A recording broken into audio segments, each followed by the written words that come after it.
Hello everyone, Ryan Williams here, back with a game review for Eintracht Frankfurt 0, Arsenal 3, first game in the Europa League, and a game that I have to say that was very open and did look entertaining at some points in the game. But what I gotta say, um, the Arsenal youngsters shine once again. They are definitely the talk of the town for this match.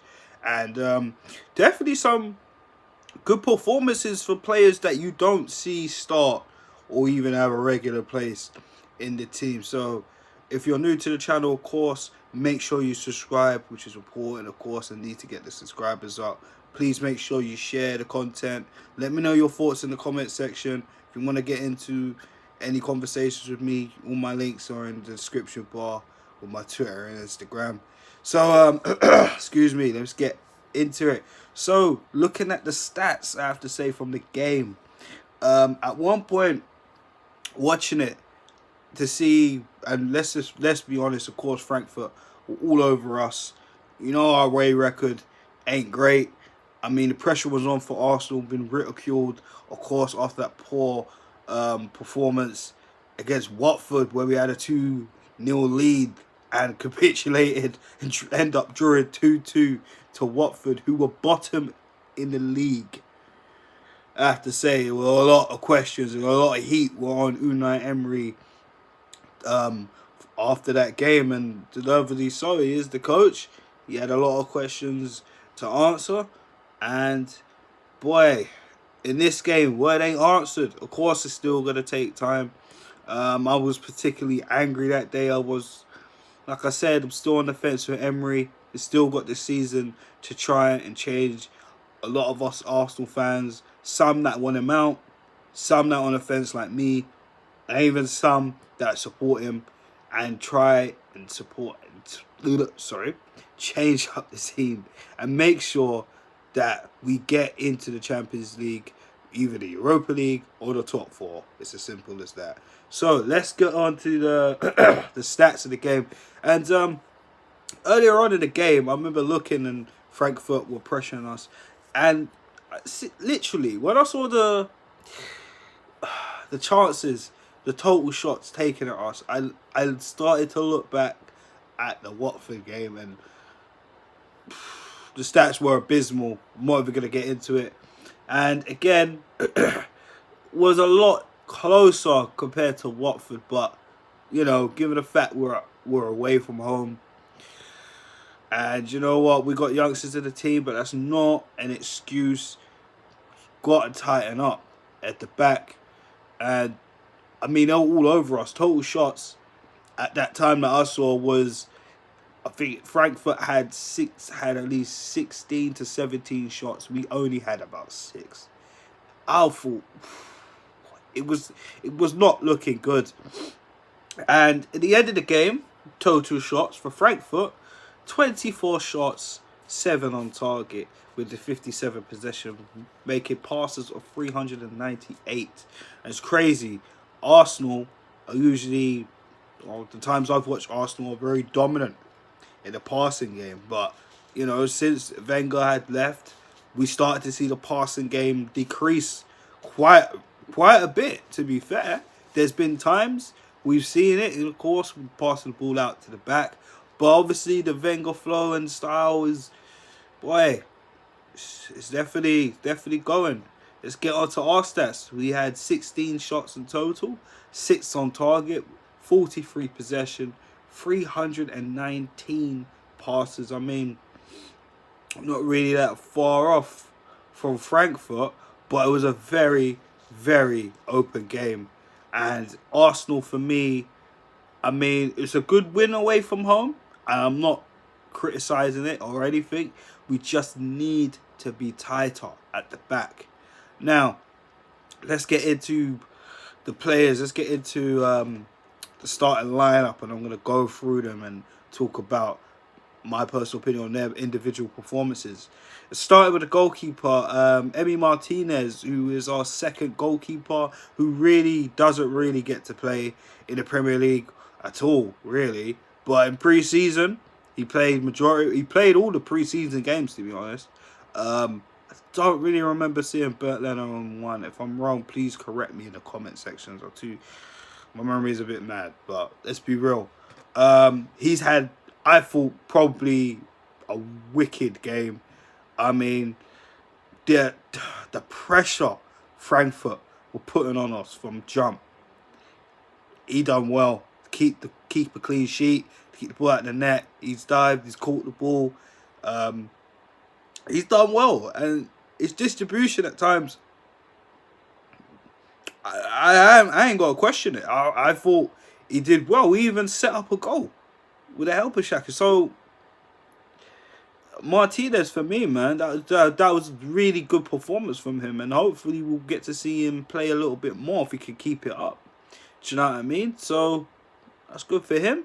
Callum Chambers, his second start this season. Oh, by the way, that was Emmy's first start playing this season. So going back to Callum Chambers, apologies. His second start, second clean sheet for Callum Chambers. Crazy. Socrates was dropped for this game, as well as Mesut Ozil. Apologies for my preview earlier. Did kind of mark up. I saw a few videos. I thought those guys did come along, but they didn't. But nevertheless, back to Callum Chambers. I thought in the first few minutes, he was just off the pace. Given the fact he had to mark Kostic, who is a really, really quick left wing back. And, boy, I think Chambers did well. There was a particular moment where, if you remember the Newcastle game, how Aubameyang got his goal by Ainsley Niles, literally, not, I wouldn't say the exact same ball, but I think Chambers was a little further back in field compared to Niles when he was on the counter attack. The way Chambers crossed the ball and picked out Aubameyang from literally near the halfway line, just 2-3 yards off the halfway line, I thought that was fucking exceptional. So he's definitely screaming to get a chance in the Villa setup coming up this weekend. So the Chambers definitely a good shout. I thought he had a decent game. I couldn't really say he's done a few mistakes, but again, given the opportunities he's had, the lack of opportunities he's had this season, it is what it is. He's going to be off the pace, as well as this next player who has been questionable probably throughout his Arsenal tenure, and that is Shkodran Mustafi. And Mustafi, for me, didn't really do much wrong. I mean, we know his qualities, we know what he's good at, we know what he's not good at, but I can't really dig him out. I mean, the defense, it is what it is. He did his best. I didn't really see anything sloppy from him. I guess he's just trying to prove a point that he's not done out here, but it is what it is for Mustafi. So good game for Shkodran Mustafi. David Luiz, oh boy, our latest signing from Chelsea, and he's already caused 2 penalties in the Premier League. For this game, he hasn't caused the penalties, thank God. But there's been times I felt he should be leading that back line. He's the most experienced player in that back line, a leader. Well, he has leadership qualities, but I don't really see it that much. Do you know what I'm saying? I don't see it in that back line. He's got to control that line. If he's going to be there and Socrates ain't there, he's got to be controlling that line. He has bags of experience with trophies in his locker, and he has got good attributes, but we know the bad attributes he has. And even today, there was times where he let Andre Silva in through. There was one Pacific chance, and Andre Gomez scuffed it, thank goodness, but he's got to be doing better than that. But it is what it is with David Luiz. Moving on to our next player, the left wing back Kolasinac. I'll be real, Kolasinac, I mean, he had an average game. I mean, there was spells where he just wasn't doing well, especially in the first half. I felt we kept losing the ball a lot more, like just overtouching, overthinking. Obviously, we all know his defensive duties or his defensive responsibilities is kind of second to him. He likes to go forward. He likes to put the balls in for players, but we got the wingers up there, so But he likes to go forward and let who's on his side. Saka run in. So it is what it is with Kolasinac. Now, the captain, Granit Xhaka. And given the fact that he has played in Germany through, playing through Mönchengladbach, where we signed him from a couple seasons ago. I mean, to be honest with you, again, the midfield's lackadaisical in the first half, letting Frankfurt run over us, walk through us, that's been the problem at Arsenal. Granit Xhaka is the leader, the captain at Arsenal, and we all know, we all have our opinions on Granit Xhaka. But, again, in that second half, I saw a different Granit Xhaka, who I don't see often. I'm not mad at a match performance, but I saw him working hard. I saw him making tackles. I saw him actually trying to tell Torreira to drop back and cover him. I saw leadership qualities from Xhaka. Can he keep it consistent? We'll have to wait and see if he's actually find a new lease of, momentum. But, for me, I thought Xhaka played really well in the second half, definitely. But I've said that along with my North London Derby review too. So it is what it is with Granit Xhaka. Lucas Torreira. Mixed bag with Lucas Torreira. I mean, he was doing good. And then there's times where I just thought, you're kind of getting a bit too forward, bro. Like, especially there was a stage in the second half where we literally just scored. Joe Willock just scored in the first half. My apologies.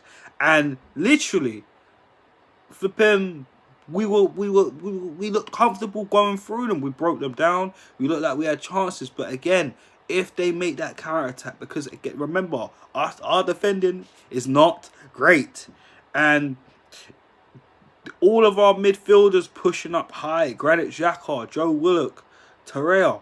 One of you have to drop back. Torreira is a DM. It's as simple as that. I don't know what instructions Unai Emery has given him, but he's got to be dropping back and covering when needs must. It's as simple as that. But it is what it is for Torreira. I thought he had a decent game. Of course, one of the shining lights, Joe Willock. I have to say, he was turning up the heat.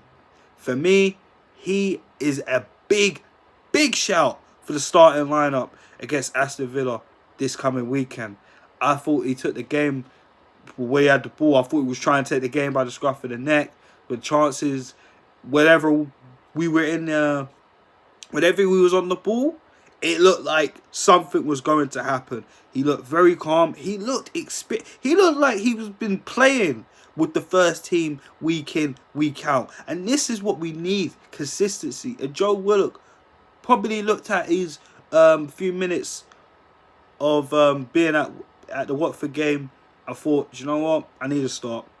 And I'm going to prove to Emery why I need to be in the starting lineup more often. And you know what, kid? I'll tell you right now, you're on a wicked path. And I hope you can definitely get a shout being in the Aston Villa squad. The squad to play Aston Villa at home this weekend. Emery SmithRowe. I thought he did okay. There was times I thought, it was kind of going missing. There was times I thought he was over trying. He did have his chance, but didn't really take it too well. But for me, SmithRowe, I don't know, man. It kind of went missing near towards, the early stages of the second half. That's why he did come off. Do you know what I mean? It's a bias if I'm not. He came off for Pepe. Apologies. But it is what it is for SmithRowe. We'll go again next time. Pierre-Emerick Aubameyang, boy, what can I say? He scores again. But the chances he's had, man, oh man, it was so frustrating for him. It's just frustrating for everybody. I mean, he just finds the spaces and he's there. He just gotta be sharper. But he got a goal. That's what matters. And we carry on. Aubameyang with a perfect record, scoring in pretty much every game this season. So kudos to Aubameyang, man. You gotta keep it up, bro. And the one and only young 18-year-old Bukayo Saka we've been talking about since last season. And whew, what a way to score your first European goal. I have to say, bro, amazing, wicked goal. For me, the whole play was wicked. We were on defending a corner, and Martinez was able to catch it and start a quick counter attack. Granit Xhaka running in the midfield, driving the play, giving it to Pepe. Pepe cut it in, trying to do his thing, and gave it to Saka. Saka just thought, you know what? I'm not even going to get the ball back. He took the chance and he smashed it right into the bottom corner outside the box. You made us Gooners very proud tonight. Taking that, you should be very proud, Saka. Definitely. Wicked game for him. He was causing them problems tonight. And it looks like we definitely might have a player within our youth academy, as well as Joe Willock and SmithRowe. I gotta say, the youth of Arsenal, the future is looking bright. Of course, the substitutions. Ceballos, he did okay. I thought he looked a bit sloppy at times. Definitely needs a run. There's no reason to be too hot. Still annoyed about that comment, but it is what it is with Dani Ceballos. Pepe, same with him. I felt he couldn't get it. I felt he was trying to get into the game. Frankfurt were quick to try and close him down whenever chance he got onto the ball. But Pepe, you got an assist for Saka. It is what it is. We keep moving on. Gotta get a goal sooner or later. And 88 Niles, pretty standard. We just came on, did a job to close out the game.